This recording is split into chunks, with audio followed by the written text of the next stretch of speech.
कि हमारे शरीर में वात पित्त कफ की स्थिति अगर सम है तो हम जीवन भर निरोगी रहते हैं। और निरोगी शब्द की जब मैं बात करता हूं तो आप भागवत जी का जो निरोगी शब्द है वो शरीर से भी स्वस्थ और मन से भी स्वस्थ। और मन के बाद एक और स्थिति होती है चित्त की, वहां भी स्वस्थ। तो आप मन और चित्त और शरीर तीनों स्तर पर स्वस्थ हैं, ये उनकी भाषा है, निरोगी हैं। अगर आपका खाली शरीर स्वस्थ है और मन नहीं है, चित्त स्वस्थ नहीं है, तो निरोगी नहीं माना जाएगा आपको। कुछ ना कुछ तकलीफें आप अपने को देने वाले हैं, समाज को देने वाले। तो इसलिए वो कहते हैं कि आप अगर स्वस्थ हैं, ये तभी संभव है जब वात पित्त कफ आपके शरीर में सम है। सम होने के माने जितना वात चाहिए उतना है, जितना पित्त चाहिए उतना है, जितना कफ चाहिए उतना है। वात पित्त कफ तीनों दोष हैं। एक तरफ भागवत जी कहते हैं कि ये तीनों दोष हैं, त्रिदोष। लेकिन एक तरफ ये जरूरी भी है, ये भी महत्व की बात है। अगर ये नहीं है शरीर में तो आप शरीर से काम ही नहीं ले सकते। वात भी चाहिए, पित्त भी चाहिए, कफ भी चाहिए। बस उन्होंने ये कहा कि ये सम मात्रा में हो, जब जितनी जरूरत है उतने हो। जनवरी का महीना चल रहा है, मान लो अभी आ जाएगा कल से, तो जनवरी के महीने में वात जितना चाहिए, पित्त जितना चाहिए, कफ जितना चाहिए उतना अगर है तो बहुत अच्छा। फरवरी में, मार्च में, महीनों के हिसाब से जो आपका जीवन चक्र चलता है उसमें जैसी जैसी जरूरत हो उतना वात पित्त कफ होता रहे तो आपके लिए सबसे अच्छा। और अगर ये जरूरत के हिसाब से कम ज्यादा होता है, नहीं मिल रहा है, तो बहुत ही खराब, तो आप रोग ही रोग में डूबेंगे। ये है जो महत्व की बात समझने की है। तो भागवत जी ने कहा कि आपके जीवन में ये वात पित्त कफ जब जरूरत हो वैसे ही रहे, उसके लिए उन्होंने एक अध्याय लिखा, पूरा अध्याय लिखा। उसका नाम है दिनचर्या। दूसरा एक अध्याय लिखा, उसका नाम है ऋतुचर्या।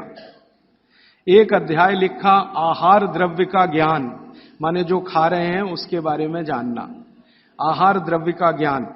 फिर ऐसे करते करते उन्होंने 40 से ज्यादा अध्याय लिख डाले। कुल अध्याय में 7000 सूत्र में बार बार रिपीट कर रहा हूं ताकि याद हो जाए आपको। तो जो दिनचर्या वाला हिस्सा है वो अभी तक मैं बात नहीं कर पाया आपसे। आज मुझे एक दिन मिला तो मैं बात करता हूं, और व्याख्यान के अंत में जो प्रदीप भाई ने कहा वो इसमें जुड़ जाएगा अपने आप। दिनचर्या के बारे में भागवत जी कहते हैं कि सामान्य रूप से हमारे शरीर की अवस्था के हिसाब से हमें दिनचर्या तय करनी है, शरीर के हिसाब से। सबके लिए ये जर्नल नहीं है, ये ध्यान रखना। हर व्यक्ति के शरीर के हिसाब से ये बदलती है। जैसे मेरे बगल में बाबूजी बैठे हैं तो इनकी दिनचर्या मुझसे अलग होगी, और मुझसे छोटा कोई लड़का या लड़की है, भाई या बहन है, उसकी दिनचर्या मुझसे अलग होगी। तो आपकी सुविधा के अनुसार मैं 3 हिस्से करता हूं। मैंने पहले भी वो 3 हिस्से किए हैं। जवानी शुरू होती है 18-19 वर्ष में, इस देश में ऐसा माना जाता है। भागवत जी के हिसाब से ये बराबर नहीं है, आज माना जाता है। हमारे यहां 18 साल पर वोट देने का अधिकार आपको मिलता है, ऐसा माना जाता है कि आप में परिपक्वता है। भागवत जी कहते हैं कि जवानी 13 से 14 साल में शुरू हो जाती है। 13 से 14 साल में शुरू हो जाती है। पुराने लोग हमारे ऐसा ही मानते थे, 13 से 14 साल में युवा अवस्था शुरू हो जाती है। तो आप समझ लीजिए कि जन्म से लेकर 13-14 साल तक का एक भाग, 13-14 साल से लेकर 60 साल तक दूसरा भाग, और 60 साल के ऊपर तीसरा भाग। 3 तरह के लोगों की श्रेणी बना दी जाए। अब इसमें दिनचर्या का ध्यान दिया जाए। तो सबसे पहली बात जो आप सबको याद रखनी चाहिए हमेशा, कि जो 0 वर्ष से लेकर, माने पहला दिन का कोई बच्चा है, वहां से शुरू करके 13-14 साल, ये बच्चा जो है कफ के प्रभाव में रहता है। ऐसा कहें, बचपन में कफ बहुत होता है शरीर को, सारा शरीर कफ के असर में ही रहता है। उस समय वात और पित्त दोनों कम होते हैं। पित्त तो थोड़ा रहता है, वात तो बिल्कुल ना के बराबर होता है बचपन में। इसलिए बचपन में 13-14 साल की उम्र तक के किसी भी बच्चे को या भाई बहन को मैं देखता हूं और वो मुझे कहता है कि मेरे घुटनों में दर्द है, तो मुझे बहुत हैरानी होती है कि ये कैसे आया। आना ही नहीं चाहिए। भागवत जी कहते हैं कि प्रकृति ने एक व्यवस्था बनाई हुई है, वो व्यवस्था ये है कि बचपन जो आपका गुजरेगा वो कफ के असर में होगा। कफ ज्यादा होगा, जिनको कफ ज्यादा होगा उनको घुटनों का दर्द होना ही नहीं चाहिए, कमर का दर्द होना ही नहीं चाहिए, हड्डियों में दर्द होना ही नहीं चाहिए, उनके बाल गिरने ही नहीं चाहिए, बाल बढ़ने ही चाहिए, उनके शरीर में कभी भी थकान होनी ही नहीं चाहिए, शरीर सोने के लिए ज्यादा प्रवृत्त होना ही चाहिए, क्योंकि कफ के असर में नींद बहुत आती है। तो 14 वर्ष की उम्र तक अगर कोई भी भाई या बहन, बेटा या बेटी 8 घंटे से 10 घंटे भी सो रहा है तो भी उसके लिए अनुकूल ही माना जाता है। तो कफ के असर में नींद बहुत आती है, वात के असर में नींद बिल्कुल कम हो जाती है। तो कफ के असर में अगर वो बच्चा है तो उसके शरीर की एक तरह की दिनचर्या, ऋतुचर्या है। फिर क्या होता है कि 14 साल से ऊपर लेके 60 साल तक जवानी मान लीजिए, तो इसमें पूरा शरीर पित्त के असर में रहता है। 14 साल से लेकर 60 साल तक पित्त का असर होगा, तो शरीर को पित्त का असर होगा ही ये इतने दिनों में। तो इनके लिए एक तरह की ऋतुचर्या, दिनचर्या। और तीसरा है 60 के ऊपर की जब उम्र हो जाती है तो वात के प्रभाव में आ जाता है पूरा शरीर। तो 60 के ऊपर उम्र जिनकी हो गई, अब वो मुझे ये कहें कि राजीव भाई घुटने दुख रहे हैं, तो समझ में आता, ठीक है भाई, स्वाभाविक है आपके लिए, हड्डियां कमजोर हो रही हैं, बिल्कुल स्वाभाविक है। ये उतना ही स्वाभाविक है जैसे आपके जीवन में बहुत सारी दूसरी चीजें स्वाभाविक होती है। तो 60 के बाद जब तक आप जीवित हैं वात के प्रभाव में है, 60 से पहले 14 वर्ष तक जब तक आपकी उम्र है आप पित्त के प्रभाव में है, और 14 वर्ष से कम आपकी उम्र है तो आप कफ के प्रभाव में हैं। तो मैं कफ से शुरू करता हूं। कफ से शुरू करें कि कफ प्रधान जो बच्चे हैं 14 साल तक, उनकी दिनचर्या कैसी होनी चाहिए। उनके लिए भागवत जी कहते हैं कि ये जो कफ के प्रभाव में बच्चे हैं, ये आज से मैं आपसे माफी मांगते हुए कह रहा हूं, कफ के प्रभाव के बच्चों को जितनी चाहें उतनी नींद लेने दीजिए। आप उनको टोका टाकी मत करिए। अक्सर मैंने देखा है मां बाप की जो टोका टाकी बच्चों के लिए, अरे इतनी देर सोता है, वो सोएगा ही क्योंकि कफ के असर में है।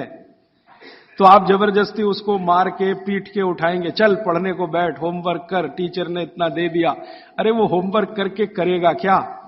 अगर वो अपने कफ के असर में है वैसी उसकी दिनचर्या रखिए। तो भागवत जी कहते हैं कि जो कफ के असर में है उसको 10 घंटे तक की नींद स्वीकृत है, माने 10 घंटे तक वो 24 घंटे में सो सकता है। अब ये नींद वो 2 हिस्से में लेता है तो बहुत अच्छा, एक ही हिस्से में ले तो भी चलेगा, लेकिन ज्यादा बेहतर है कि 2 हिस्से में ले। माने रात को 8 घंटे तक सो जाए, 9 घंटे तक सो जाए, दोपहर को 1 घंटे जरूर सो जाए। लेकिन आप अगर कहेंगे कि कफ के असर में जो बच्चे हैं उनमें भी 3 कैटेगरी बनती है। 14 से 8 एक कैटेगरी, 14 साल से 8 साल, 8 साल से 4 साल एक कैटेगरी, और फिर 4 से 1 साल की कैटेगरी। तो 1 से 4 साल वाली कैटेगरी में भागवत जी कहते हैं कम से कम 16 घंटे की नींद, और 4 से 8 साल की कैटेगरी में वो कहते हैं कि कम से कम 12 से 14 घंटे की नींद, और बाद में वो कहते हैं जो 14 साल 8 से 14 तो वो कहते हैं कम से कम 8 से 9 घंटे की नींद। तो छोटे बच्चे अगर आपके घर में हैं जिनकी उम्र 14 साल से कम है, आप उनको सोने से मत रोकिए, क्योंकि कफ का असर है, और कफ का प्रभाव जब ज्यादा होता है ना तो होता क्या है वो समझ लीजिए। कफ आप जानते हैं चिकना पदार्थ है, स्निग्ध पदार्थ है। कफ का मतलब है आपको खांसी आए और जो बलगम निकल जाए, जो बलगम है ना वो ही कफ है, ऐसा समझ लीजिए। वो स्निग्ध है, चिकना है और बहुत भारी है। ये गुरु है, गुरु माने भारी, हैवी है, बहुत हैवी है, इससे ज्यादा हैवी कोई चीज नहीं। तो स्निग्ध है, चिकना है, भारी है, गुरु है, और जो भारी चीज होती है वो शरीर के ब्लड प्रेशर को हमेशा बढ़ाती है, हमेशा बढ़ाती है। हर भारी चीज, हैवी चीज आप कहते हैं ना, कहते हैं कई बार चिकित्सक हल्का खाओ जी, ज्यादा भारी चीज मत खाओ। हर भारी चीज शरीर के ब्लड प्रेशर को बढ़ाती है, क्योंकि भारी चीज जाएगी तो उसका गुरुत्व ज्यादा है, गुरुत्व ये ज्यादा है तो वो बढ़ेगा। अगर ब्लड प्रेशर, तो आपके ब्लड प्रेशर को कंट्रोल रखने के लिए ज्यादा बढ़ गया तो तकलीफ आ जाएगी। तो बॉडी ने एक व्यवस्था बनाई, शरीर ने व्यवस्था बनाई कि आप ज्यादा नींद लो। ये नींद लेते समय ब्लड प्रेशर हमेशा कम रहता है। जितनी देर आप सोएंगे ब्लड प्रेशर या तो सामान्य होगा या सामान्य से कम होगा। जितनी देर आप जगे हुए हैं ब्लड प्रेशर सामान्य से थोड़ा ज्यादा होगा। तो बचपन में क्या है, आदमी या बच्चा गुरुत्व में है, कफ में है, स्निग्धता में है, इसलिए उसको नींद लेकर ब्लड प्रेशर को मेंटेन करना है अपनी व्यवस्था बनाने के लिए, इसलिए वो ज्यादा देर सोएगा ही। आप उसके सोने पर पाबंदी मत लगाओ। आप अगर ये महसूस करते हो कि जी 14 घंटे से भी ज्यादा सो रहा है, तो सोचने की बात आएगी। उसमें भी 4 साल तक के बच्चे को तो वो भी नहीं सोचना, वो 18 घंटे भी सोए तो सोने दो उसको।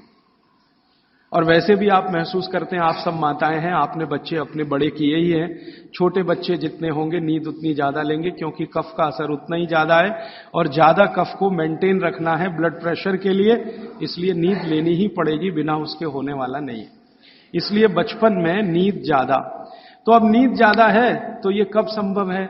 ये नींद ज्यादा आप तभी संभव है जब जल्दी सो जाएं, माने बच्चों को जल्दी सोना ही। आप बोलेंगे जी कितने बजे तक सोना? भागवत जी तो ये कहते हैं कि सूर्यास्त होने के 2 घंटे के अंदर सो जाना। सूर्यास्त होने के 2 घंटे के अंदर सो जाना। अब सूर्यास्त कब हुआ? चेन्नई में मान लीजिए 6 बजे हुआ, तो हर बच्चे को 8 बजे तक सो ही जाना, कंपलसरी सो जाना। अब ये तब संभव है जब आप बच्चों को थोड़ा टीवी से दूर रखें। भागवत जी के समय में टीवी नहीं था, होता तो उस पर भी कमेंट करते। अब ये आ गया पिछले 50 साल में, आधुनिक विज्ञान ने इसको दे दिया। तो टीवी से बच्चों को दूर रखें ताकि उनके सोने की कमी ना आए। टीवी देखने में आजकल बच्चे 11 बजे तक 12 बजे तक जगते हैं, तो उनके नींद में कमी आती है। नींद में अगर कमी आएगी तो कफ के असर में नींद अगर पूरी नहीं लेंगे तो फिर कफ बिगड़ेगा, और ये बिगड़ा हुआ कफ बच्चों को चिड़चिड़ा बनाएगा, चिड़चिड़ा। बच्चों को अगर नींद पूरी नहीं लेंगे, इसको ध्यान रखिए, तो उनमें चिड़चिड़ापन आएगा, गुस्सा भी आएगा। और चिड़चिड़ापन और गुस्सा उनमें है तो वो आपकी कोई बात नहीं मानेंगे। आप उनको लाख अच्छी बात कहो, वो मानेंगे ही नहीं, क्योंकि शरीर को मस्तिष्क जो है नियंत्रित करता है। मस्तिष्क कफ के प्रभाव में है, कफ बिगड़ा हुआ है, सुधरा हुआ नहीं है, क्योंकि नींद पूरी नहीं ले रहे हैं। तो ये तो संकट आने ही वाला है। तो अक्सर घरों में ये समस्या मैं सुनता हूं, वो कहते राजीव भाई बच्चे हमारी सुनते नहीं। वो सुनेंगे तब तक नहीं जब तक नींद पूरी नहीं हो रही है। आप उनकी नींद पूरी होने दीजिए, 8 घंटे 9 घंटे की 10 घंटे की नींद पूरी, फिर देखिए वो कितने अच्छे से सुनते हैं। अब मैं आता हूं जो आपने प्रश्न किया, जब आदमी कफ के असर में होता है, कोई भी बच्चा हो तो भी, बड़ा हो तो भी, कफ के असर में जब भी होगा, चिड़चिड़ा होगा, गुस्सैल होगा, क्रोधी होगा, लड़ने को हमेशा तैयार होगा, और बहुत कफ अगर उसका बिगड़ा हुआ है तो वो ऐसा ही होगा जैसे कल बेनजीर भुट्टो को गोली मारने वाला। ये कफ के असर में ही होता है, तब होता है। कोई भी कफ प्रकृति का व्यक्ति किसी को भी गोली मार सकता है अगर उसका कफ इतनी तीव्रता पर है, बिगड़ा हुआ। गोली मार सकता है, बम मार सकता है। किसी के खून को निकलते देख उसके कफ को शांति आती है, मन में उसके संतुलन आता है। तो कफ जो है ना बहुत अच्छी चीज है, लेकिन एक लिमिट के बाद जब ये बाहर जाता है तो दुनिया की सबसे खतरनाक चीज है। और दुनिया में जो अध्ययन हुए हैं, जो अभ्यास हुए हैं, कि जितने भी अपराधी प्रवृत्ति के लोग हैं दुनिया में, वो कफ के असर में ही सारे अपराध करते हैं। लेकिन कफ बिगड़ा हुआ है, और इसी कफ का असर है कि प्रेम भी बहुत पैदा होता है। बहुत प्रेम पैदा होगा इसी कफ के असर में। आप किसी छोटे बच्चे को देखते हैं ना, आपके दिल में अत्यंत प्रेम पैदा हो जाता है, वो कफ का असर है। कफ प्रेम भी पैदा करता है और कफ आदमी को जहरीला भी बना देता है। महत्व की बात है कि कफ जब तक नियंत्रण में है तो प्रेम भाव पैदा करेगा, सद्भाव पैदा करेगा, और जब ये बिगड़ गया, निकल गया बाहर, तो ये खतरनाक से खतरनाक चीजें बता देगा। अब मैं आपको बागवट की बात छोड़कर मेरी बात एक जोड़कर सुनाता हूं तो बहुत अच्छे से समझ में आए। आपने कई बार अखबारों में पढ़ा होगा, न्यूज़पेपर में, मैगजीन्स में पढ़ा होगा कि दुनिया में सबसे खराब बच्चे अमेरिका के हैं। सबसे खराब बच्चे दुनिया में, सबसे खराब। उनकी खराबी का कोई लिमिट नहीं है। आपने अक्सर न्यूज़पेपर पढ़े हैं कि हाई स्कूल के बच्चे जेब में से रिवॉल्वर निकाला और पट पट पट पट टीचर को मारा, अपने पड़ोसी को मारा, इसको मारा और अंत में खुद को मारा। अमेरिका की मुश्किल से कुल आबादी 27 करोड़ है। इसमें से लगभग 3 करोड़ के आसपास बच्चे हैं, ऐसा वो कहते हैं। इन 3 करोड़ बच्चों में 30 लाख जेल में बंद हैं, जेल में बंद हैं। और जिनकी उम्र 14 साल की, 12 साल की, 11 साल की, 10 साल की, ऐसी उम्र के बच्चे जेल में बंद हैं। होना चाहिए स्कूल में, लेकिन हैं जेल में। ये जो अमेरिका की स्थिति है, ये कनाडा की भी है, यही स्थिति ब्रिटेन की है, यही फ्रांस की है, यही जर्मनी की है, यही स्वीडन की है, यही स्विट्जरलैंड की है। इन सभी देशों में, जो ठंडे देश माने जाते हैं, बच्चे सबसे ज्यादा बिगड़े हुए हैं। आपको सुनकर हैरानी होगी, अमेरिका, यूरोप के देशों में सबसे ज्यादा जो अपराध हो रहे हैं, उनमें लगभग 65 से 70% अपराध बच्चे कर रहे हैं। वो चाहे बलात्कार के हों, चाहे छेड़खानी के हों, या गोली मारने के हों, या लूटमारी के हों, बच्चे कर रहे हैं। बच्चे जिनको हम 14 साल तक की उम्र का मानते हैं, वो कर रहे हैं। परिणाम क्या है? बिगड़े हुए कफ के प्रभाव में है वो सब बच्चे। बिगड़े हुए कफ के प्रभाव में जो भी रहेगा, हिंसा ही करेगा, अहिंसक हो नहीं सकता। कफ जैसे ही बिगड़ता है तो हर तरह के नेगेटिव विचार और बुरे विचार शरीर में आएंगे। अब वो शरीर की एक स्वाभाविक क्रिया है। इसको रोकना है तो क्या करें? इसको रोकना है तो कफ कम करो, बिगड़ने मत दो। और कफ बिगड़े नहीं तो बागवट जी कहते हैं इसकी सबसे अच्छी अचूक दवा है भरपूर नींद लेना। मुफ्त का इलाज है। बिगड़े हुए कफ को सुधारना है, कंट्रोल में। ये बड़ों के लिए भी मैं कह रहा हूं, क्योंकि आगे आपको भी समझ में आएगा कि आपके शरीर में भी अगर कफ की स्थिति बिगड़ रही है तो भरपूर नींद लेना शुरू करिए, कफ अपने आप आपका कंट्रोल में आ जाएगा, क्योंकि शरीर ही कर लेता है ये सब। बस ध्यान दीजिए। इसका मतलब यह है कि बच्चों को चिड़चिड़ेपन से बचाना, गुस्से से बचाना, नेगेटिविटी से बचाना, गलत रास्ते पे ना चले जाएं। अब गलत रास्ता आप सब समझते हैं, जैसे हमारे प्रदीप भाई कह रहे थे कि आजकल बच्चे भाग रहे हैं घर छोड़कर बॉयफ्रेंड के साथ या गर्लफ्रेंड के साथ। ये बिगड़े हुए कफ की अवस्था है। क्योंकि मैं तो ट्रीटमेंट भी करता हूं होम्योपैथी में। ऐसे बहुत सारे लड़के लड़कियां इलाज के लिए मेरे पास आते हैं जो घर छोड़कर भागे हुए। क्यों भाग गए जी? पिताजी अच्छे नहीं लगते, माताजी अच्छी नहीं लगती। जिन माता पिता ने पैदा किया वो ही अच्छे नहीं लगते। कफ इतना खतरनाक है, आप जरा समझिए इस बात को। जो माता पिता ने जीवन के सारे कष्ट झेलकर उनको बड़ा कर दिया 14 साल का। क्योंकि मैं आपको एक विनम्र बात कहना चाहता हूं, मेरा ऑब्जर्वेशन है, दुनिया में बच्चों को बड़ा करना सबसे मुश्किल काम है, सबसे मुश्किल काम मानता हूं। धीरू भाई अंबानी होना सबसे आसान काम है। हां, आपके पास कुछ पैसा नहीं है, 10,000 करोड़ बनाना, 20,000 करोड़, 1 लाख करोड़ बनाना सबसे आसान काम है, सबसे आसान काम है। लेकिन एक बच्चे को बड़ा कर देना या 2 बच्चे को बड़ा कर देना दुनिया का सबसे मुश्किल काम है। आप फैक्ट्री चला सकते हैं 1, चला सकते हैं 10, चला सकते हैं 20, बहुत आसान है आपके लिए, क्योंकि उसको मैनेज करने के लिए बहुत मैनेजर आपको मिल जाएंगे, विशेषज्ञ मिल जाएंगे। लेकिन बच्चे को बड़ा करने के लिए मैनेजर किराए पे नहीं मिलता।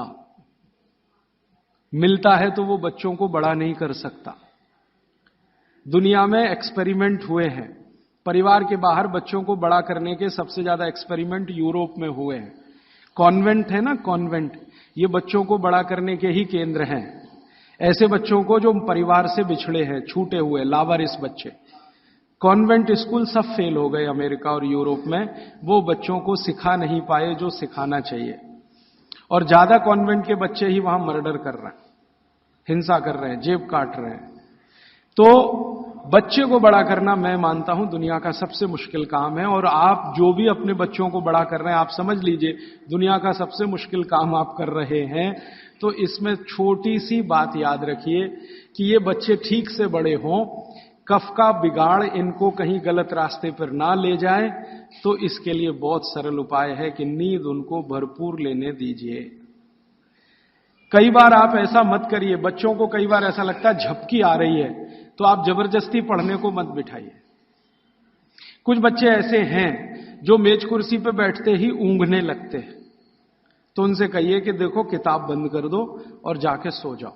वो 20-25 मिनट सो के आएंगे, पहले से ज्यादा फ्रेश होंगे, क्योंकि सो के उठते ही कफ का असर कम हो जाएगा, और कफ के असर में पढ़ाई नहीं होती, ये और बात एक ध्यान दीजिए।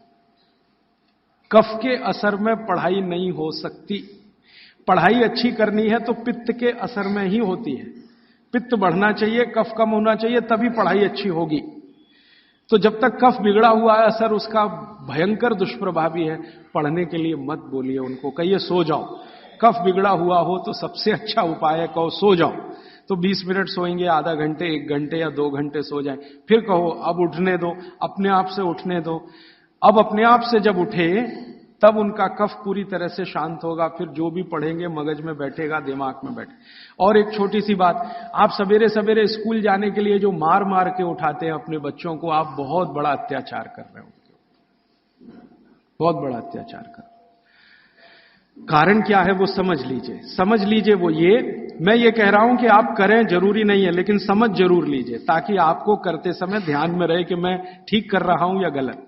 बच्चों को मार मार के सवेरे जब आप उठाते हैं तो बहुत बड़ा अत्याचार उनके ऊपर होता है। वो क्या होता है, सुबह का समय कफ का समय है, दिन के हिसाब से सुबह का समय कफ का समय है। उस समय उनको सबसे गहरी नींद आएगी, वो प्रकृति का नियम है। और उसी समय मार पीट के आप उनको उठा के बाथरूम में करते, चल जल्दी से नहा, बस आ गई है, ऑटो रिक्शा आ गया है। अरे ये बस और ऑटो रिक्शा क्या करेंगे उसकी जिंदगी को, मैंने ही क्या कर लिया इतना सब पढ़ने के बाद। क्योंकि जो कुछ मैंने पढ़ा है वो मेरी जिंदगी के कभी काम नहीं आया। काम तो वो आ रहा है जो मैंने स्कूल में नहीं पढ़ा, कॉलेज में नहीं पढ़ा। स्कूल कॉलेज में मैंने बहुत पढ़ा, x + y² = x² + 2xy + y², और पता नहीं कितनी कॉपियां रंग डाली, आज तक मेरी जिंदगी में काम नहीं आया x + y²। अब मेरे गणित के टीचर को मैं पूछता हूं क्यों पढ़ाया मास्टर जी आपने मुझे, तो कहते क्या करूं यार, काम तो मेरे भी नहीं आया, मुझको किसी ने पढ़ाया तो मैंने तुमको पढ़ाया। ये भेड़िया धसान है। मैं आपको विनम्रतापूर्वक ये कहना चाहता हूं, कितने भी अच्छे स्कूल में आप बच्चों को पढ़ाइए, उनकी जिंदगी का 90 से 95% बेकार ही जाने वाला है। अब उसके लिए आप उनको मार पीट के उठा रहे हैं, जो कभी काम नहीं आएगा जिंदगी में। तो आप ये अत्याचार मत करिए। फिर आप कहेंगे जी स्कूल तो सुबह ही चलते हैं, तो स्कूल वालों को मिलकर समझाइए कि बच्चों के स्कूल का समय दोपहर को रखें। अब आप बोलेंगे जी वो कैसे समझेंगे, ऐसे समझेंगे, बच्चे तो आपके पढ़ रहे हैं ना, ये स्कूल के मास्टर जी के पढ़ रहे हैं, बच्चे आपके पढ़ रहे हैं, फीस आप दे रहे हैं। आप मिलकर कहेंगे तो स्कूल वालों को झक मार के सुनना ही पड़ेगा, क्योंकि स्कूल तो आपसे चल रहा है, आप स्कूल से नहीं चल रहे, स्कूल आपसे चल रहा है। आप लाखों रुपए उनको डोनेशन दे रहे हैं, करोड़ों रुपए फीस दे रहे हैं, तो उनको कहिए छोटे बच्चों के स्कूल कभी भी सवेरे नहीं होने चाहिए।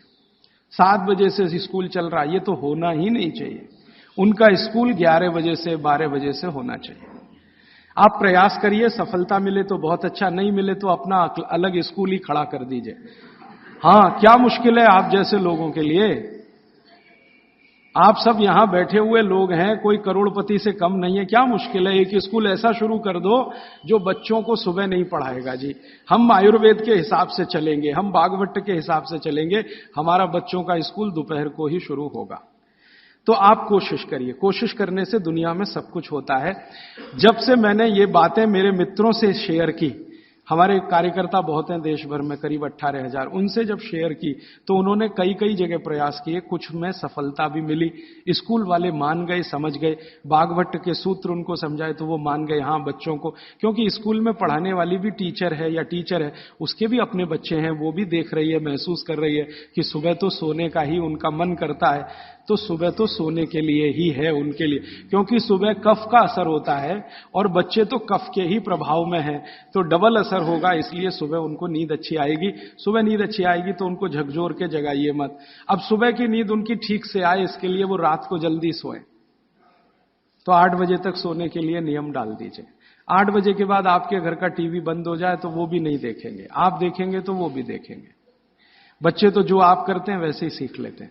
तो आप 8 बजे के बाद टीवी को बंद करने का नियम डाल दीजिए।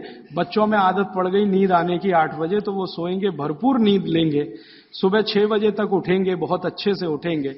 फिर आप चाहें तो उनसे कोई भी काम करवा सकते हैं, उनके मन में न चिड़चिड़ापन होगा, न गुस्सा होगा, न कोई नेगेटिव थॉट होगा, क्योंकि नींद जीवन में उतनी ही बड़ी चीज है जितना भोजन। तो भरपूर नींद लीजिए या लेने दीजिए, क्योंकि वो कफ के असर में है। तो बच्चों की दिनचर्या में आप ये ध्यान रखिए कि 8 से 10 घंटे सोना कंपलसरी, एक बात। दूसरा, बच्चे कफ के प्रभाव में है, ये मैं बार बार कहूंगा आपसे ताकि याद रहे। बच्चे कफ के प्रभाव में है, और कफ का प्रभाव क्षेत्र जो है ना, वो जान लीजिए, हृदय से ऊपर और मस्तिष्क का अंतिम बिंदु, ये कफ का क्षेत्र है। हृदय से ऊपर, यहां से ऊपर पूरा ये कफ का क्षेत्र है। हृदय से नीचे नाभि तक ये पित्त का क्षेत्र है, और नाभि से नीचे पूरा ये वात का क्षेत्र है। तो बच्चे कफ के असर में हैं, तो ध्यान रखिए कि उनको जितने रोग होंगे वो यहां से ऊपर वाले ही होंगे बचपन के। नाक बहेगी, सर्दी होगी, जुकाम होगा, खांसी आएगी, ये सब इसी एरिया के रोग हैं। तो भागवत जी कहते हैं कि बच्चों को कफ के असर से बाहर लाते रहें, बिगड़े नहीं उनका कफ। तो इसके लिए बच्चों की मालिश, उन्होंने एक शब्द, बहुत सुंदर शब्द दिया, अभ्यंग मालिश। मालिश बहुत जरूरी है, बच्चों की मालिश बहुत ही जरूरी है। तेल मालिश, बच्चों की तेल मालिश बहुत जरूरी है। वैसे तो सब माताएं करती ही हैं, अनजाने में वो एक बड़ा काम कर रही। कफ को कम करने की जो दूसरी चीज बताई है भागवत ने, एक तो मैंने बताया नींद, जो कफ की विकृति को कंट्रोल में लाती है। दूसरी चीज जो कफ को कंट्रोल करती है, नियंत्रित करती है, वो है मालिश, घिसाई, रगड़ाई, ये कफ को कंट्रोल करती है। नींद के बाद हो गई मालिश, तो बच्चों की मालिश अत्यंत जरूरी है। तो सुबह जब वो सोकर उठते हैं, शौच आदि से निवृत्त होकर आते हैं, तो उनकी मालिश होनी ही चाहिए। अब भागवत जी ने कहा है कि जो कफ के असर में है वो व्यायाम ना करे, वो प्राणायाम ना करे, योग आसन भी ना करे। ध्यान रखिए इस बात को। भागवत जी कहते हैं कि कफ के असर वाले व्यक्ति को ना तो व्यायाम, ना तो आसन, ना तो प्राणायाम, उसके लिए है मालिश, रगड़ाई चाहिए उसको शरीर के। ठीक है, तो मेरी आपको विनती है कि बच्चों को व्यायाम करने के लिए प्रोत्साहित मत करिए। कई बार माता पिता टीवी का चैनल खोल के वो रामदेव जी का चल रहा है, चल तू भी कर, उसके लिए नहीं है ये।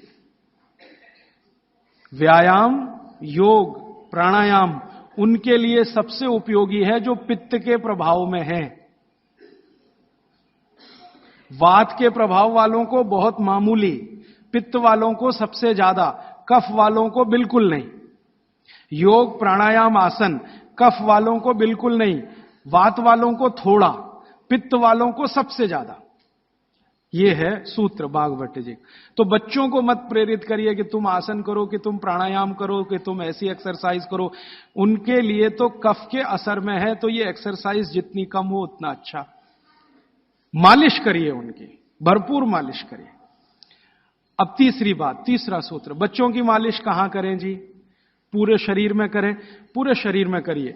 लेकिन भागवत जी कहते हैं कि कफ का असर कहां है? मैंने आपको थोड़ी देर पहले कहा, छाती से लेके ऊपर तक। तो ये जो इतना हिस्सा है, इसकी मालिश ज्यादा करिए ताकि कफ थोड़ा शांत रहे। तो सीधे से बात अब मैं समझाता हूं, बच्चों के सिर की मालिश सबसे ज्यादा करिए। सिर, ये ऊपर का हिस्सा, धीरे धीरे धीरे धीरे तेल लगा के सिर की मालिश सबसे ज्यादा करिए। तो मालिश किससे करेंगे? तेल से। तेल जो है कफ नाशक है। तेल जो है ना कफ नाशक है।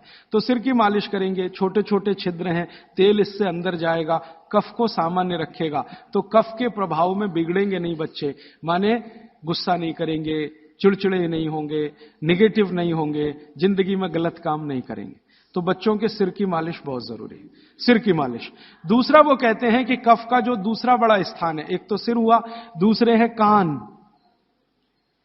ये कान है ना, ये कफ के स्थान है। तो बच्चों के कान की मालिश रोज होनी चाहिए, जरूर होनी चाहिए। कान की मालिश कैसे करें? बस तेल लगाइए, हाथ में ऐसे ऐसे घुमाइए, फिर उल्टा घुमा दीजिए, फिर ऐसे घुमा दीजिए, और थोड़ा तेल कान में डाल के रखिए उनको, क्योंकि कफ का स्थान है कान। तेल डालते ही कफ शांत होगा। तो हमारी पुराने जमाने की जो माताएं हैं, वो रोज बच्चों को कान में तेल डालती थी, वो अनजाने में बहुत बड़ा वैज्ञानिक काम करती थी। देखा ना पुराने जमाने की माताओं को। आज के जमाने की माताएं तो कहती चिपचिपा है तेल, तेल चिपचिपा है तभी तेल है, नहीं तो उसमें कुछ है ही नहीं। तो पुराने जमाने की माताएं बच्चों को बराबर कान में तेल डाल के रखती थी। तो बच्चों के कान में नियमित रूप से तेल डालिए। फिर आप बोलेंगे जी कौन सा तेल? तो इसमें भागवत जी सूत्र दे रहे हैं कि आप जहां रह रहे हैं उसके हिसाब का तेल।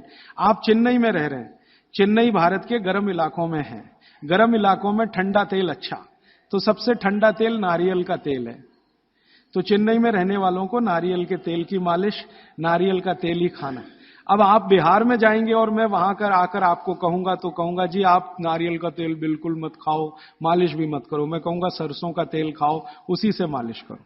और जो आप और उधर चले गए हरियाणा पंजाब की तरफ, तो मैं ही आकर आपसे कहूंगा जी आप ये छोड़ो, आप तो जैतून का तेल इस्तेमाल करो या तिल का तेल इस्तेमाल, एरिया के हिसाब से। तो मैं आपके हिसाब से बात कर रहा हूं कि आप नारियल के तेल की मालिश भी कर सकते हैं, उसको भोजन में भी उपयोग कर सकते हैं। बच्चों की नियमित मालिश सिर की, कान की होती रहनी चाहिए। और तीसरी चीज, आंखें। आंखें जो है ना, कफ का ही केंद्र है। सबसे बड़ा कफ का केंद्र सिर, दूसरे नंबर पे कान, तीसरी आंख। आंख कफ का केंद्र है, और आंख के ज्यादा रोग, 99% रोग कफ के रोग हैं। जैसे मैंने आपको बोला ना, आंख में आप बोलते हैं कि हमको कैटरेक्ट हो गया, ये कफ का रोग है। मोतियाबिंद हो गया, कफ का रोग है। ग्लूकोमा हो गया, कफ का रोग है। आंखें लाल हो रही हैं, कफ के प्रभाव। तो आंखों की विशेष देखभाल बच्चों की, ताकि चश्मा ना लगे, अब चश्मा ना चढ़े। अब आंखों में क्या करें जी? कफ को कंट्रोल करने, तेल नहीं डाल सकते आंखों में, क्योंकि तेल और आंखों का मेल नहीं है। आंखों में हमेशा एक फ्लूइड रहता है, तेल में डालें माने तेल उस फ्लूइड में गया तो गड़बड़ करता है। तो आंखों के लिए घी ठीक है, देशी गाय का घी। तो बच्चों को नियमित रूप से देशी गाय का घी आंखों में लगा सकते हैं तो बहुत अच्छा है। देशी गाय का घी ये कफ को शांत करता है। लेकिन आप देशी गाय के घी को उपलब्ध नहीं कर पाते किसी कारण से, तो फिर भागवत जी कह रहे हैं कि कफ को शमन करने वाली एक और चीज है, वो है काजल। काजल माने कार्बन। कार्बन कफ को शांत करने में सबसे बड़ी भूमिका निभाता है। तो बच्चों को नियमित रूप से आंखों में काजल होना ही चाहिए। भागवत जी ने बहुत सुंदर शब्द इस्तेमाल किया है, सौवीर अंजन, उसको कहें काजल, सौवीर अंजन, बहुत सुंदर शब्द है। और भागवत जी इतने दयालु और कृपालु हैं कि उसकी पूरी विधि भी लिख के गए कि बच्चों के लिए जो सौवीर अंजन बनाना है वो कैसे बनेगा। उसमें इस्तेमाल होता है गाय का दूध और दारू हल्दी। दारू हल्दी देखा? जारू हल्दी, एक हल्दी और एक दारू हल्दी। तो दारू हल्दी, गाय का दूध, गाय का घी, ऐसी 5-7 वस्तुओं से बनता है। पूरी विधि किताब में है, मैं ज्यादा समय खराब नहीं करना चाहता। तो बच्चों को नियमित रूप से आंख में काजल, क्योंकि कफ को शांत करे, कान में तेल, सिर पर तेल की मालिश, ठीक है? ये 3 चीजें उनके लिए बहुत आवश्यक है। फिर आगे चलें तो खान पान उनका, कफ के प्रभाव में जो भी बच्चे हैं उनके खान पान में भागवत जी कहते हैं दूध सबसे आवश्यक।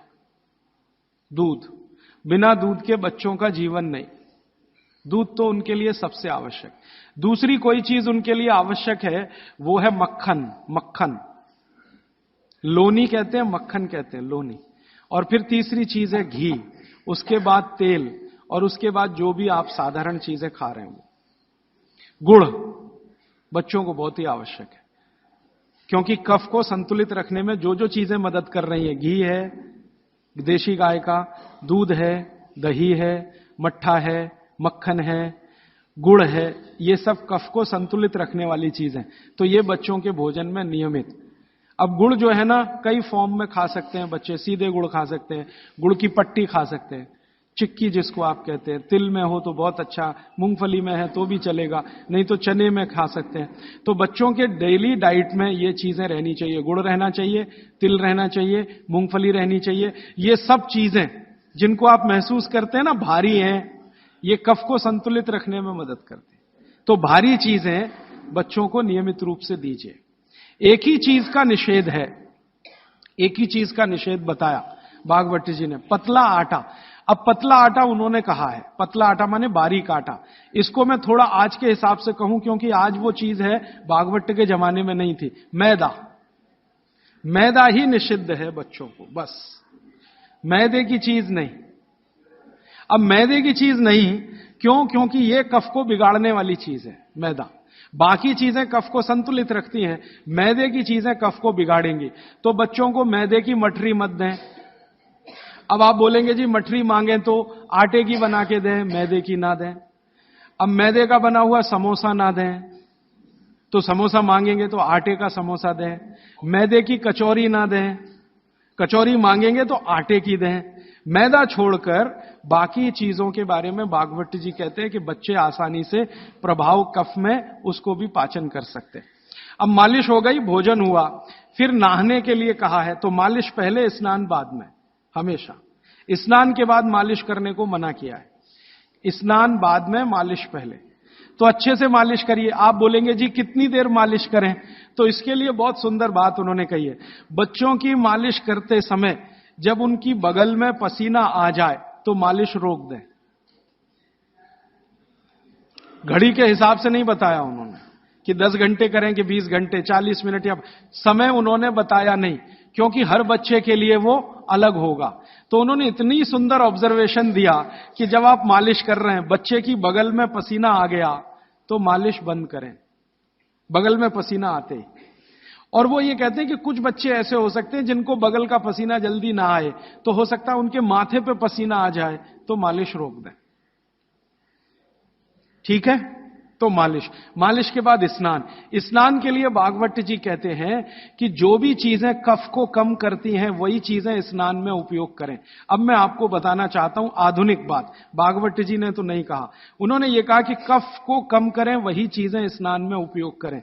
तो कफ को कम करने वाली सबसे बेहतरीन चीज आपके घर में है चने का आटा। दूसरी बेहतरीन चीज है ये जो हमारे देश में संभव है, पता नहीं आपको मिलेगा कि नहीं, चंदन की लकड़ी का पाउडर। भागवत जी ने कहा है कि ये बहुत कफ को कंट्रोल रखता है। तो चंदन की लकड़ी का पाउडर माने चंदन पाउडर, चने का आटा, और मोटा आटा कोई भी, गेहूं का हो, चने का हो, दाल का हो, मोटा आटा। फिर कहते हैं मसूर की दाल का आटा, फिर वो कहते हैं मूंग की दाल का आटा। ये सब कफ को कम करने वाली चीज है। तो कहते हैं बच्चों का स्नान इन्हीं से कराएं ताकि कफ कम रहे। मतलब सी बात है, साबुन ना लगाएं, क्योंकि ये जो साबुन है ना, ये केमिकल है। केमिकल माने सोडियम हाइड्रोक्साइड, सोडियम हाइड्रोक्साइड माने कास्टिक सोडा। ये कास्टिक सोडा तो कफ को भड़काने वाली चीज है, इसलिए बच्चों को साबुन गलती से भी ना लगाएं। उनको चने के आटे से नहलाएं, मुल्तानी मिट्टी से नहलाएं, चंदन पाउडर से नहलाएं, क्योंकि कफ को कम करने वाली ये सब चीजें हैं। इन चीजों से ही स्नान कराएं। उपटन बना के रखें घर में, उपटन से स्नान कराएं बच्चों को, साबुन गलती से भी नहीं। और साबुन जो गलती से आप लगा रहे हैं और आंख में गया तो सर्वनाश कर सकता है आंख का, क्योंकि आंख कफ के प्रभाव में है और साबुन बहुत तीखा होता है। वो पित्त और वात के प्रभाव की चीजें हैं। तो दुश्मन मिल गए दो एक साथ, साबुन और आंखों का जल, तो तकलीफ करेगा। वैसे भी बच्चे बहुत रोते हैं साबुन आंख में लगे। तो आजकल टीवी में एक विज्ञापन आने लगा, बिना आंसू निकालने वाला साबुन दुनिया में हो ही नहीं सकता। ये मूर्ख बनाने के तरीके हैं आपको। कोई भी साबुन आंसू ना निकाले, ये हो ही नहीं सकता, क्योंकि साबुन है ही पित्त और वात का, और आंखें हैं कफ की। लगेगा तो आंखों से आंसू निकलेंगे ही। हां, एक ही समय में हो सकता है कि साबुन में कास्टिक सोडा सबसे कम हो, ग्लिसरीन और तेल सबसे ज्यादा हो। तो ग्लिसरीन और तेल अगर सबसे ज्यादा है तो उबटन में ही तेल मिला के नहला देना, साबुन क्यों खरीद के ला रहे हैं? 35 रुपए का आता है Johnson and Johnson baby soap, 350 रुपए किलो। 35 रुपए का 100 ग्राम, 350 रुपए किलो। काजू से महंगा है, काजू 200 रुपए किलो, साबुन 350 रुपए किलो। बादाम से महंगा है, बादाम 300 रुपए किलो, साबुन 350 रुपए किलो। और नहा के जाएगा कहां? पानी में ही जाएगा ना। 350 रुपए किलो की चीज पानी में बाहर है। उससे अच्छा काजू खिला दें उनको, बादाम खिला दें।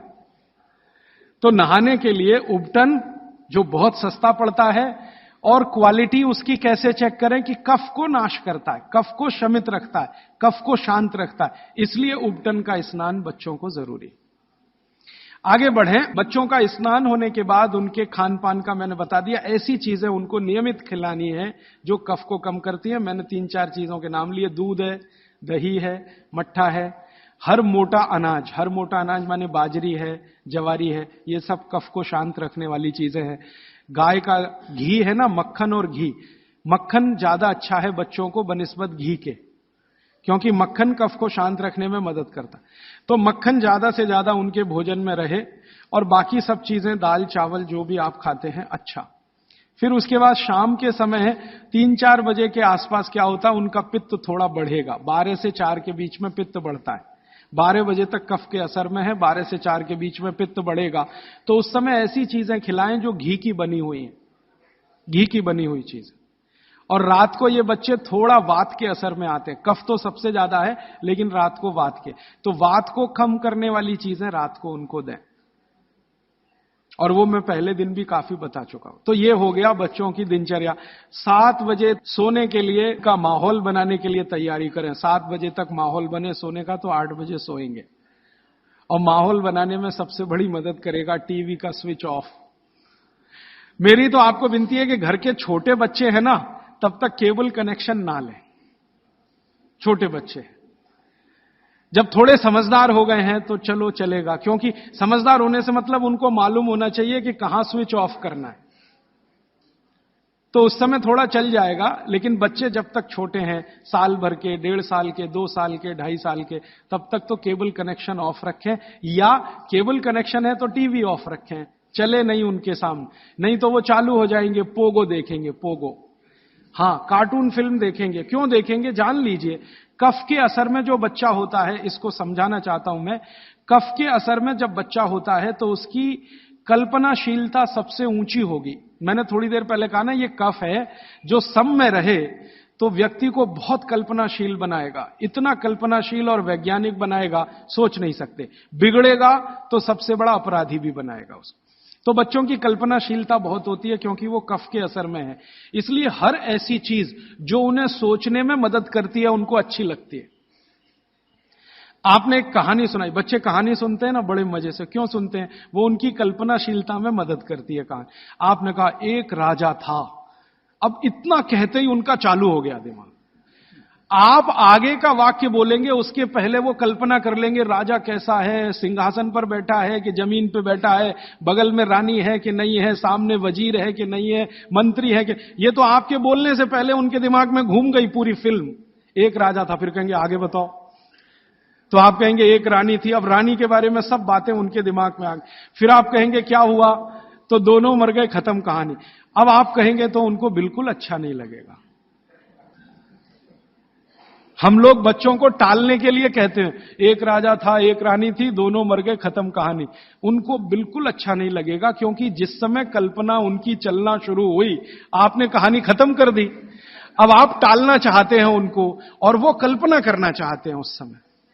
तो आप कहानी को जितना लंबा खींचें उतना अच्छा। मेरा कहना यह है आपको, कहानी को लंबा खींचते जाएं, भले एकता कपूर के सीरियल की तरह से खींचें उसको। इतनी इलास्टिसिटी है एकता कपूर के सीरियल में कि सालों साल हो गए, खत्म ही नहीं होते। सास भी मर गई, बहू भी मर गई, एक जनरेशन चली गई, दूसरी आ गई, सीरियल खत्म। ये बच्चों को चाहिए आप उनकी कल्पनाशीलता को बढ़ाने में मदद करें। माने कहानी जो वो सुन रहे हैं उसको छोटी ना करें, सुनते सुनते सो जाएं तो बहुत अच्छा। और मेरी आपको विनती है कि चुन चुनकर कहानियां सुनाएं उनको। अब आज के जमाने में कैसे बच्चे आपको चाहिए, जैसे चाहिए वैसी कहानी सुनाइए। भगवान महावीर जैसे बच्चे चाहिए तो सुनाइए उनकी कहानी, रोज सुनाइए, सुनेंगे, बड़े प्रेम से सुनेंगे, लेकिन कल्पनाशीलता के साथ। आप अगर उनको चाहते हैं कि राणा प्रताप जैसे हों तो सुनाइए उनकी कहानी, लक्ष्मीबाई जैसे हों तो सुनाइए उनकी कहानी, क्योंकि बच्चों की कल्पनाशीलता आपसे ज्यादा बड़ी है, ये जान लीजिए। ये अलग बात है कि उनके पास शब्दों का भंडार कम है, शब्दकोश कम है, लेकिन सोचने में वो आपसे आगे हैं। तो शब्द आप दे दीजिए, कल्पनाशीलता उनके पास है, बैठकर वो अपना चित्र बना ही लेंगे। और जिन बच्चों को जितनी लंबी कहानियां आप सुनाएंगे वो उतने ही क्रिएटिव होने वाले, उतने ही क्रिएटिव होंगे। अच्छा वैज्ञानिक बनाना है बच्चों को तो कल्पनाशीलता ऊंची चाहिए। तो अच्छे वैज्ञानिक बनाना है अगर किसी भी बच्चे को तो कल्पनाशीलता ऊंची, तो कहानी उतनी लंबी। अच्छा मैथमेटिशियन बनाना है, कल्पना शक्ति अच्छी चाहिए तो कहानी लंबी। माने लंबी कहानियां सुनाने की आप अपनी आदत डालें तो बच्चों में आएगी। वो कहानी सुनने में इतने मगन होते हैं, फिर उनको टीवी की जरूरत नहीं है, ना पोगो की जरूरत है, ना कार्टून नेटवर्क की कुछ जरूरत नहीं है। आप अगर सुना रहे हैं उनको कहानी जिसमें उनकी कल्पनाशीलता रम रही है तो वो बहुत जरूरी है। और फिर मेरी एक छोटी सी आखिरी बात, क्योंकि दूसरी बात के लिए समय कम पड़ रहा है, कि जब बच्चे आपसे कोई सवाल करें तो जान लीजिए वो अपनी कल्पनाशीलता को बढ़ाना चाहते हैं, तब सवाल कर रहे हैं। तो उनके सवाल का जवाब ईमानदारी से दें। जैसे उन्होंने सवाल पूछा कि ये टमाटर का रंग लाल क्यों है, मान लीजिए सवाल पूछा टमाटर का रंग लाल क्यों। अब आपको मालूम नहीं है कि टमाटर का रंग सच में लाल क्यों है, तो आप उनको कुछ उल्टा सीधा मत कहें, भगवान ने कर दिया है, ऐसा हो गया है, वैसा हो गया है। आप उनको ईमानदारी से कहें, देख भाई, बेटा या बेटी, मुझे अभी मालूम नहीं है कि टमाटर का रंग लाल क्यों होता है, मैं कल पता करके बता दूंगा या परसों पता करके बता दूंगा। बच्चे जब सवाल पूछ रहे हैं तो उनकी कल्पनाशीलता की पूर्ति के लिए पूछ रहे हैं, आप उनको कभी भी गलत जवाब तो दीजिए ही मत। वो कह रहे हैं जी ये चंद्रमा क्यों चमक रहा है सफेद सफेद, और तारे क्यों चमक रहे हैं, और सूरज लाल क्यों दिख रहा है या पीला क्यों दिख रहा है, या ये पत्ते हरे क्यों हैं, ये पीले हो जाते हैं तो ये हरे से पीले कैसे हो गए। ऐसे सवाल वो पूछेंगे, उनके उत्तर पूरी ईमानदारी से दीजिए। तो इसका माने आपको पढ़ना ही पड़ेगा, बिना पढ़े आप उत्तर दे नहीं सकते। और जो आपने कोशिश की उल्टा सीधा, तो थोड़े दिन में जब उनको सच्चाई पता चलेगी तो आपका आदर वो बिल्कुल नहीं करेंगे। उनके गुरुजी ने बता दिया कि ये पत्ता हरा इसलिए था और टमाटर लाल इसलिए हो गया और चंद्रमा इसलिए चमकता है, सूरज इसलिए पीला दिखाई देता है। जैसे ही उनको पता चलेगा तो आपकी इज्जत तो 2 कौड़ी की हो गई उनके सामने। वो आपको कहेंगे जी आपने गलत बताया, मेरी टीचर ऐसा बोलती है। तो आपसे हटकर वो टीचर की तरफ चला गया, और टीचर की तरफ गया तो समझ लो बच्चा आपके हाथ से ही गया। जैसे जैसे उसका आकर्षण टीचर के प्रति बढ़ता जाएगा वो आपके कंट्रोल के बिल्कुल, फिर टीचर जो कहेगी उसको पत्थर की लकीर मानेगा, आप जो कहोगे उस पर कभी भी भरोसा नहीं करेगा। इसलिए मैंने थोड़ी देर पहले कहा बच्चों को बड़ा करना दुनिया का सबसे मुश्किल काम। तो आप बच्चों के साथ व्यवहार वैसा ही करें जैसा प्रकृति ने उनको स्वभाव दिया है। कफ का स्वभाव माने कल्पनाशीलता वाला स्वभाव, कफ का स्वभाव माने इमेजिनेशन, लिमिटलेस इमेजिनेशन। वो सीमा के पार जाके बात करते हैं। आप देखते हैं ना दुनिया के सारे बच्चे परेशान है हैरी पॉटर पढ़ने के लिए, है ना, और आप और मैं सवाल करते हैं जी हैरी पॉटर में रखा क्या है, कुछ नहीं है, उसमें तिलिस्म है, जादुई तिलिस्म है, वो सच्चा नहीं है, लेकिन उनकी कल्पनाशीलता में उनको बहुत आनंद दे रहा है, इसलिए करोड़ों किताबें बिक रही हैं हैरी पॉटर। आप पसंद करें या ना करें, क्योंकि बच्चे कफ के असर में हैं, कल्पनाशीलता उस समय सबसे ज्यादा है। तो जादुई बातें, तिलिस्मी बातें, जादूगर की बातें, ये सब उनको अच्छी इसलिए लगती हैं कि कल्पनाशीलता बढ़ाने में ये सब मदद करती है। ये जासूसी उपन्यास जितने हैं ना बच्चे बहुत प्रेम से पढ़ते हैं, चाहे वो अमेरिका में हो या हिंदुस्तान में। बस अंतर है अमेरिका में अंग्रेजी में पढ़ेंगे, हिंदुस्तान में हिंदी में जरूर पढ़ेंगे। चंदा मामा, एक पत्रिका आती है बच्चों की, चंदा मामा या नंदन, चुन चुन के ऐसी कहानियां हैं उसमें जो उनकी कल्पनाशीलता बढ़ाती हैं। तो वो लड़ेंगे आपसे, चंदा मामा चाहिए, नहीं तो ये किताब चाहिए, अमर चित्रकथा चाहिए, ये चाहिए, ये चाहिए। अब आपके ऊपर है कि आप उनकी कल्पनाशीलता कितनी बढ़ा सकते हैं। 14 साल तक विशेष ध्यान रखें बच्चों का, जब तक वो कफ के असर में। अब इसमें बाद में कुछ बातें आएंगी तो कल मैं जोड़ूंगा। अब मैं